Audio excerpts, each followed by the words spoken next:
Olá! Você sabe qual é a diferença entre administração de pessoal e gestão de talentos?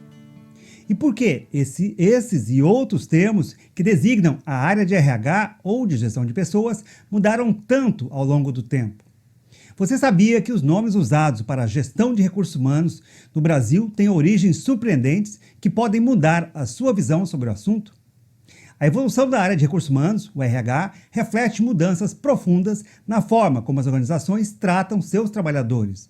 Neste vídeo, vamos explorar essas transformações, mostrando como cada fase traz uma nova perspectiva sobre o papel dos trabalhadores nas empresas.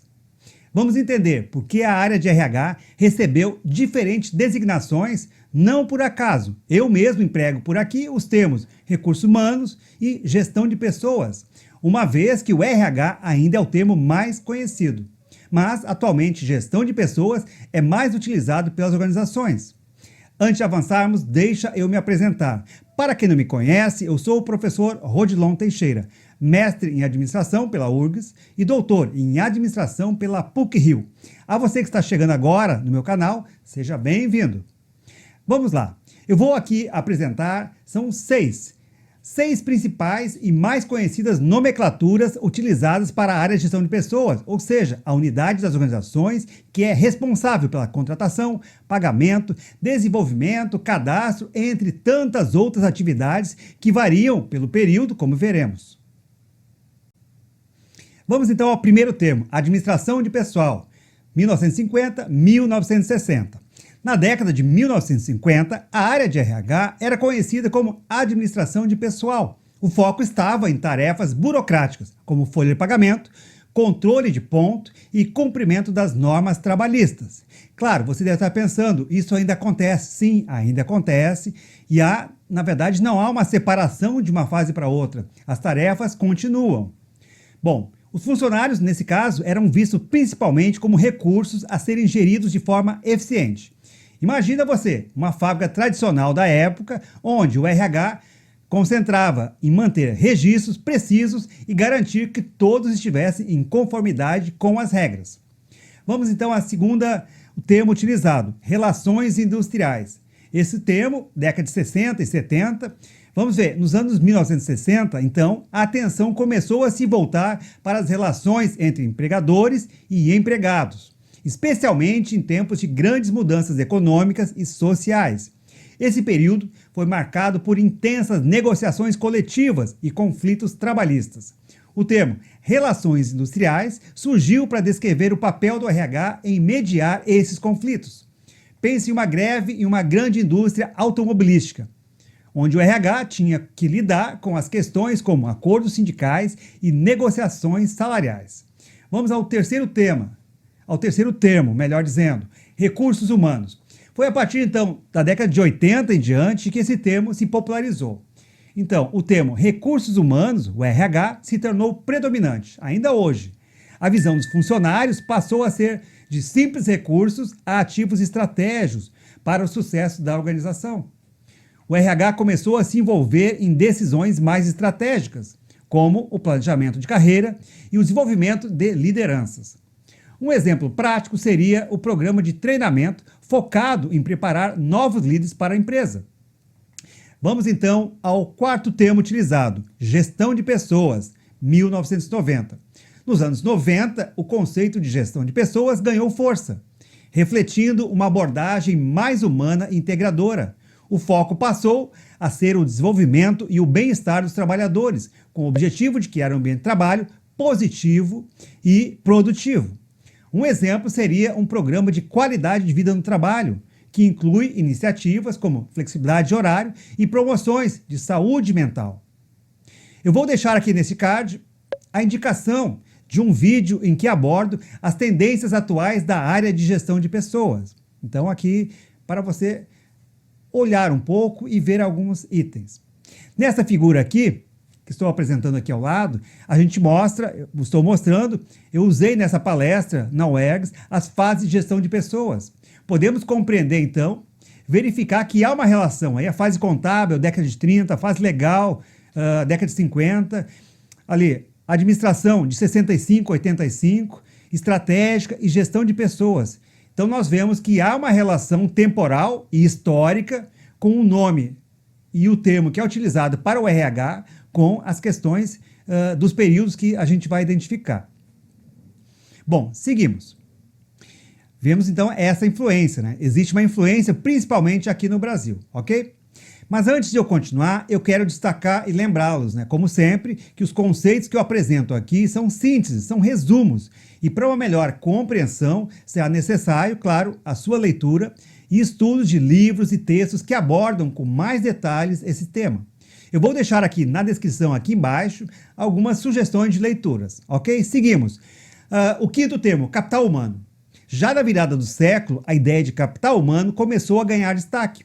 Esse termo enfatiza o valor do conhecimento, habilidades e competência dos funcionários, como ativos cruciais para a organização.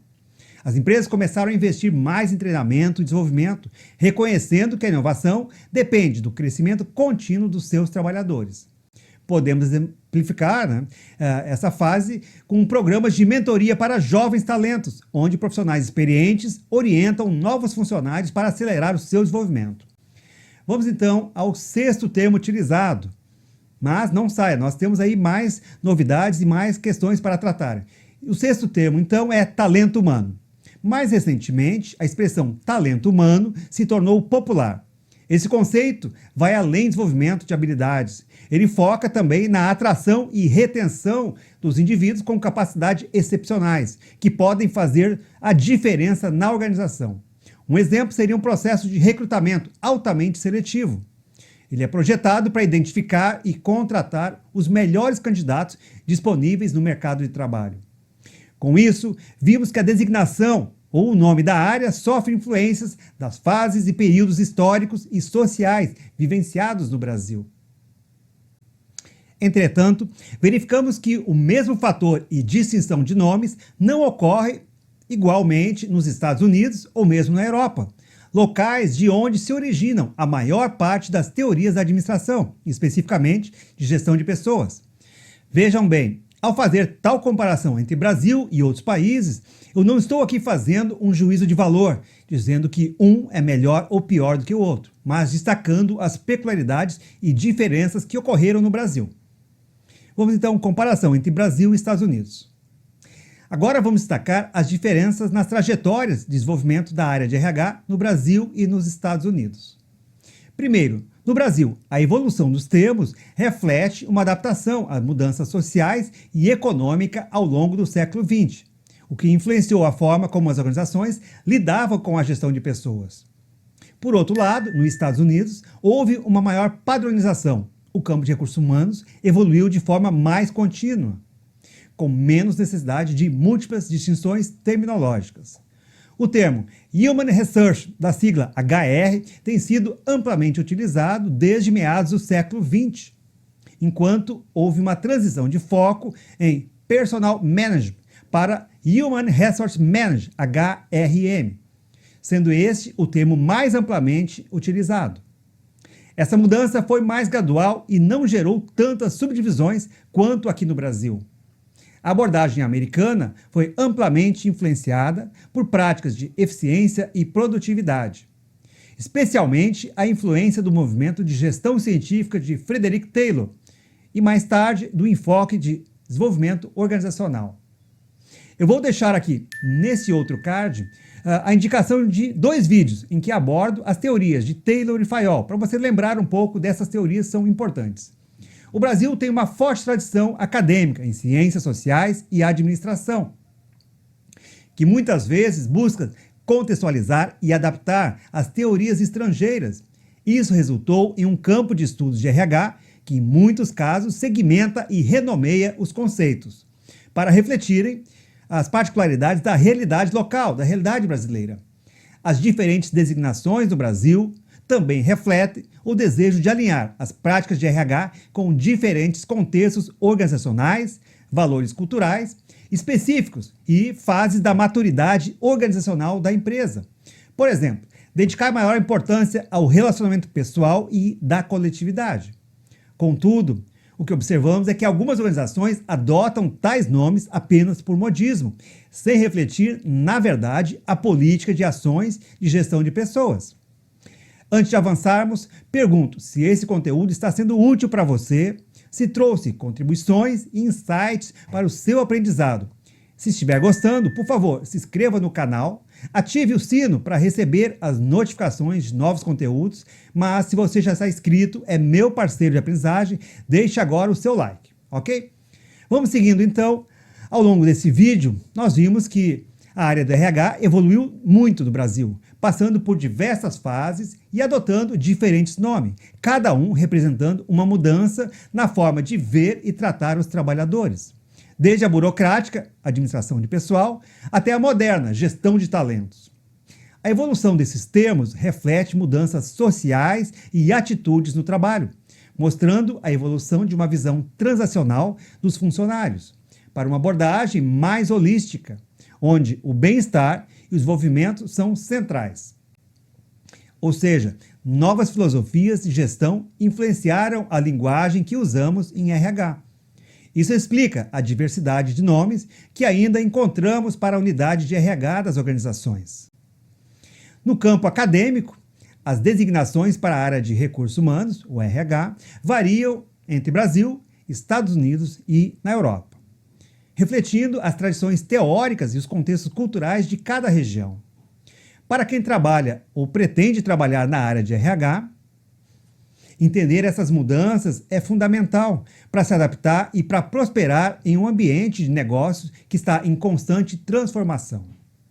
Agora que conhecemos um pouco mais sobre o histórico dos diferentes nomes e termos empregados, além das diferenças que existem nos Estados Unidos, eu quero saber a sua opinião. Qual desses termos mais ressoa com você? Qual a sua organização adota? Ele reflete a forma de atuação da sua organização? Ou você acha que ele foi colocado apenas como modismo? Comente aqui, deixe seu comentário. E se você quer saber mais quais são as mudanças e novidades na gestão de pessoas, a minha sugestão é começar conhecendo as tendências atuais. Assista esses 2 vídeos que eu vou deixar aqui na indicação aqui no final. Obrigado por assistir e até a próxima. Tchau!